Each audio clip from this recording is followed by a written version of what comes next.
Hi, this is Jordan with Boss Battle Life, and we're back with another video. Hopefully, this one will be mistake-free. In my last video, I got nuclear fusion with confused with nuclear fission, and I said fission multiple times when I should have been saying fusion. But this time, we're not talking about nuclear anything, so we are going to get down to it. But first, if you're curious, the shirt, it says Morse code in Morse code. So we're going to go ahead and get started with geeky, nerdy, and uplifting news. We're going to turn the geeky and nerdy news uplifting. So we're going to start with a reboot or redo or something. I get all those sequel. I get all those confused, but Animaniacs is coming back. It's going to be on Hulu. They just dropped a trailer for it not too terribly long ago. It looks really good. It looks like we're returning to the comedy of the original series. The last episode of that aired in 1998, November 14th of 98 to be specific. And it aired for 99 episodes. That it was a major part of a lot of our childhoods. And now it's back, and we're grown-ups, or maybe if there are any children watching, there's something that you can share with your parents because they may have grown up on this. But it's coming back. They're bringing back the original voice cast for Yakko, Wakko, Dot, Pinky, and the Brain. And so Pinky and the Brain are returning. No word yet on if they are bringing back things like Mime Time, Wheel of Morality, Good Idea, Bad Idea, or Freakazoid. I believe Freakazoid started off as a subsection of Animaniacs before he wound up getting his own show.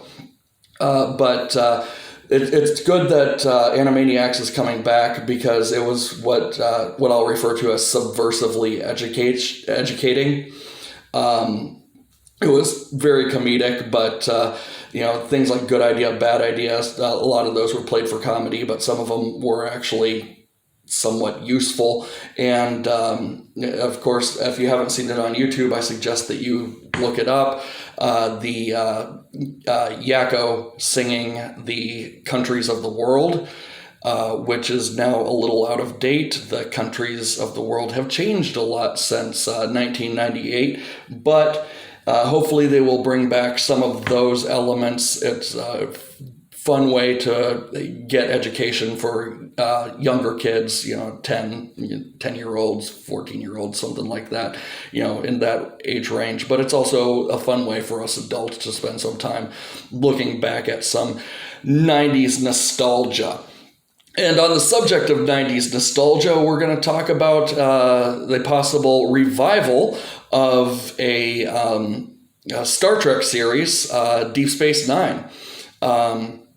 Of course, CBS has 3 series running right now. It has Discovery, it has Star Trek Picard, and Lower Decks are all airing right now. Last week, it didn't quite make the cut for what I was going to talk about, but last week I did read an article that there are 5 other additional new series in the works to be released by 2024. This could be one of them, a DS9 revival, or at the very least, we're going to be back with Commander Benjamin Sisko, who was played by Avery Brooks. Whether it's a full DS9 revival or just similar to how Star Trek Picard works, where we just follow Benjamin Sisko around and he's doing something else now. But they do plan to bring back some of the Deep Space Nine characters no matter what they do. And it was actually created, they were very open about it, it was created to tap into the 90s nostalgia. I did not actually watch the series back when it first aired. I am a Trekkie, or somewhat of a Trekkie. I'm Trekkie light. I did not watch the series, but I'm actually watching it now, and it's got a darker tone than the original series or than Next Generation, which I watched one episode back when it first aired, and I didn't care for it for that very reason. But now that I'm an adult, I can definitely appreciate the more political aspect of this show. And I'm sure that our current world situation is going to actually play into if they bring this back. I'm sure that it will still be at least somewhat of a nod to our current times from a political view. But that aside, one of the reasons why this is actually important, and this one did make the cut for the video, is because the how groundbreaking Deep Space Nine actually was. Avery Brooks as Benjamin Sisko was the first African-American top billed character for the Star Trek series. Of course, they've had African Americans in Uhura from the original series, and you have Geordie LaForge, played by LeVar Burton, who was kind of a hero of mine. He was in Next Generation. Michael Dorn playing Lieutenant Commander Worf, and Whoopi Goldberg as the recurring character Guinan. But Avery Brooks was the first one to take the main seat. Also, back when it first came out, it had one of the first televised lesbian kisses. I believe that the Ellen DeGeneres show, Ellen, beat them to the punch to being the first lesbian kiss on television, but still, they were on the cutting edge. And we've got a lot of cutting edge things going on with Star Trek right now. And Discovery, they have an ensign that is autistic. They're supposed to be, I'm not watching Discovery right now, but I believe that there either is or is going to be the first Star Trek transgender character on Discovery. But it's good to go back to those original shows that push the limits a little bit. And I'm very excited to see what they decide to do with Deep Space Nine, or at least the Deep Space Nine cast. On sequels, we've got a sequel coming up. It's a sequel to the George Lucas 1988 movie Willow. It's going to be coming, I believe it was to Netflix. I forgot to write that down. But we've got a sequel. Lucas is, of course, best known for the Star Wars series, sci-fi, and this was his jump into fantasy. And if you have not seen the original Willow movie from the 80s, I suggest you watch it. There were a lot of great fantasy movies back then. Legend, just to think of one. Excalibur, that was another great one from back then. But this is Willow was definitely on the upper tier of those. So give it a look, but remember it is from the 80s. But now here we are in 2020, and it's probably not going to come out until 2021. So we're going to have the technology to back up a fantasy series. It's going to be a series, and they're calling it a creative lean forward. They're not looking to just capitalize on nostalgia and get fan service. They are actually looking to expand the world of Willow. And they have done this through books. It's not certain yet if we're going to be following the books or if we're going to pick up after the books happened, but we're going to be getting a potentially great fantasy series. And nicely, they are definitely bringing back Warwick Davis as the title character Willow. He's 100% guaranteed. Val Kilmer was also in the film. No word on if he will be coming back or not. But that's something definitely to look forward to. Switching gears just a little bit to the superhero realm, we're going to talk about X-Men at this point. And Marvel here just recently picked up things from Fox. They picked up licensing from Fox, which means that X-Men is back in the MCU fold. I'm sorry, it's not back in the MCU fold. It never was in the MCU fold. It is now in the MCU fold. And, we're used to Hugh Jackman as Wolverine, Halle Berry as Storm, Anna Paquin as Rogue. We're used to that group of X-Men, that core group with a few side people thrown in here and there, such as one of my favorites, Colossus, made a couple of appearances. Beast made a couple of appearances. But MCU is looking to kind of change the game a little bit. Not sure if it's going to be in any way attached to the Fox series, but they are looking to go into the other X-Men teams. And the list that I have is X-Force, New Mutants, X-Factor, Excalibur, X-Terminators, Generation X, and Marauders. And fingers crossed, I am hoping that we will also get to see the Morlocks in this. The Morlocks were the underground mutants that didn't look human enough to pass on the surface, and so weren't able to really associate with Homo sapiens, us. They weren't able to associate with us because they were too different and they would have stood out like a sore thumb. But they would allow for a slightly darker X-Men view, a more DC-esque view from the Marvel universe. And there's no saying yet whether these are all going to be feature films or whether they are going to be series on Disney+, but it's going to be exciting to look at some of the other X-Men and some of the other mutants. A couple that I'm really excited to see are Morph. He was from the old 90s cartoon. He was an X-Man turned bad guy. He was he was a shapeshifter. And then you got Puck, who was part of X-Force, or part of the original X-Force, along with Wolverine.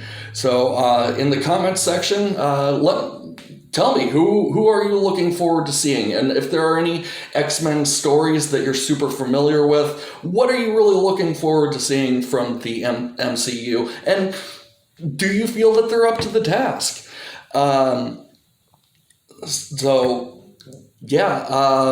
We're moving on. We got something fairly good from a different company than what we're used to seeing. And now for the flip side of the coin. And we're talking about Charlie Brown. Charlie Brown has been picked up by Apple. And so for the first time since A Charlie Brown Christmas aired in 1965, no Charlie Brown holiday specials will be shown on network television. Now, it's going to be on Apple Plus, which is Apple's streaming service for $4.99 a month. There are limited free airings of these on Apple Plus, so you can check them out. But if you feel like watching the three holiday specials that they have listed are Charlie Brown Christmas, a Charlie Brown Thanksgiving, and It's the Great Pumpkin Charlie Brown, which it's time to be watching that. So also comments, let me know if you feel like this is a good move. But it could be a good move, but I know that there are many people that are very disappointed about this at this point, not having easy access to those staples of the holiday season. Switching gears even more, and we're going to start talking about video games and programming. Minecraft now has two lesson plans, actually, for Python coding. The first lesson plan offers 10 lessons, where in the fictional Minecraft world, you are helping the coding mine develop a company. So there's a storyline base to it, and the end goal of it is to create your own mini game using Python coding. There is a second lesson plan that is in the article, and all the articles are down in the description. I encourage you to read those. There is a second lesson plan listed in the article that I, as a non-programmer, had no idea what they were talking about. So take a look at that if you're into coding. Maybe you can kind of understand it.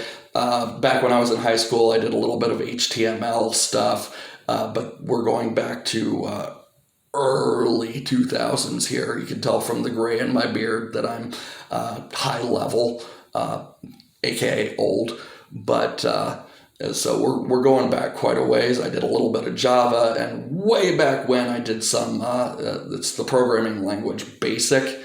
I used to get magazines that taught you how to code, like text-based role-playing adventures, and so I was able to do that. What was in the magazine, and make some small changes. Oh, it says a red carpet. I'll change it to a blue carpet. Just real little changes. But technology has left me in the dust some time ago, as you can probably tell from this.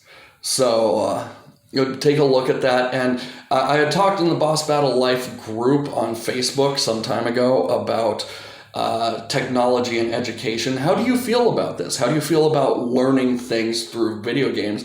And can you think of anything else where video games and technology could be used to teach in an equivalent, if not better way than regular student-teacher instruction?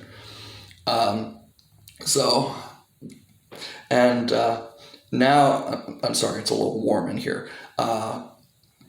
Next up, we have the discovery in Peru of an etching of a cat into the side of a mountain. It's a on a hillside. It's a 40-yard etching of a cat, and in the description there is an article and there are pictures of this.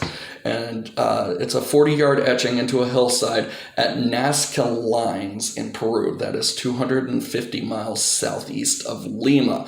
This etching was done between 200 and 100 BC. We're looking at an over 2,000-year-old etching that nobody had any idea existed until here just fairly recently. So I'm reminded of the movie The Truman Show, where the Truman character as a child says that he wants to be an explorer, and the teacher, who is trying to keep Truman in the bubble, says, "You're too late, everything's already been discovered." Well, we're seeing here that that's not necessarily true. We're actually, this is the first major discovery that I'm aware of for a while, but because we haven't found this until 2020 says that there is a lot more out there for people to discover. So I encourage you, if you are working on a project and you feel, oh, everything's already been done, this is proof that it hasn't. Keep working, keep looking. You never know what you're going to find. But this is in Nazca Lines in Peru, and there are other etchings in the area. Noteworthy are there's an orca etched into the side of a hill, there's a hummingbird, and there's a monkey, just to name a few. I'm sure that there are more, but the article didn't list any more. But it is believed that these were being used as trail markers in ancient times. So very much like how we look at where we parked, it's like, oh, we're in aisle P. And it's like if you're camping, it's like, oh, we camped by the hummingbird. So that's what they believe this was for. Personally, I just say that people were obsessed with cats long before the internet existed. Looking at the picture, it doesn't look like Grumpy Cat, but a lot can change in 2,000 years. So I think it's just because people liked cats. People have always liked cats, internet or no, which means after this, I'm probably going to be watching cat videos. But on from this big discovery on a hillside to a much smaller discovery inside of us. Scientists from the Netherlands believe that they have found a new organ. They have found a pair of glands in the back of the throat where the nose and throat meet. It's back there in the skull. There are, I believe, 3 sets of glands, salivary glands back there. So 6 glands total. It's in the vicinity of those, but these are ones that had never been found before. There does need to be more confirmation. They discovered this in one person, and then they went and looked in other people, male and female, and they continued to find this, but they're not sure if it is actually part of the salivary gland organs or if it is a completely separate entity.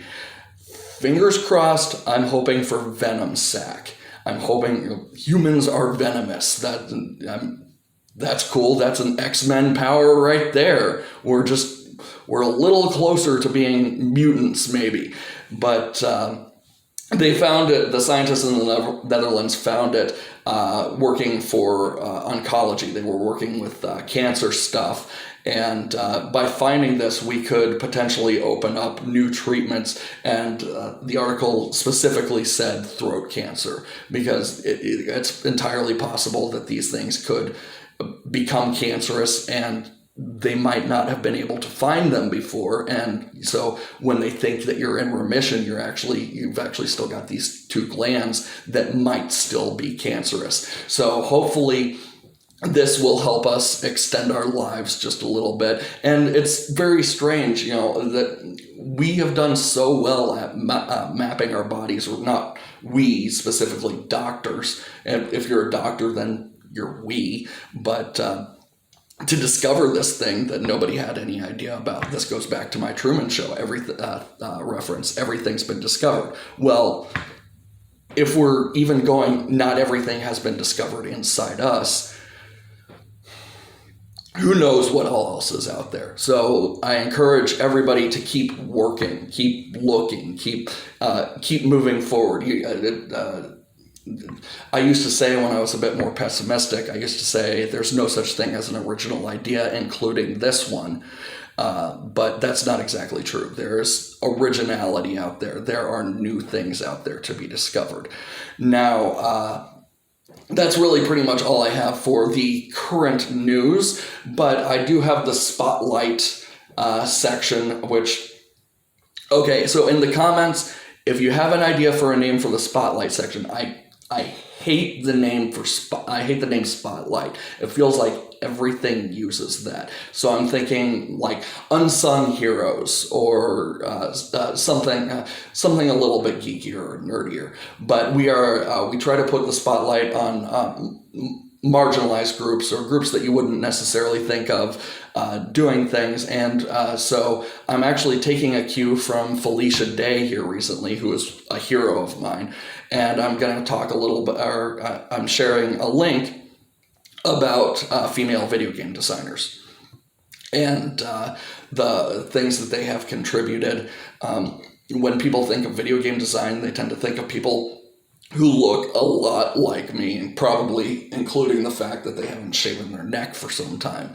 But there's some diversity within there, and I think that that needs to get a little bit of recognition. So I would encourage you to read the article down in the description, but I did write down a few games that people wouldn't necessarily think of as being designed by women, and that is like Michael Jordan, Chaos in the Windy City, which was a Super Nintendo game, I believe. I know I played it way back when, but it's been so long ago I can't remember the system.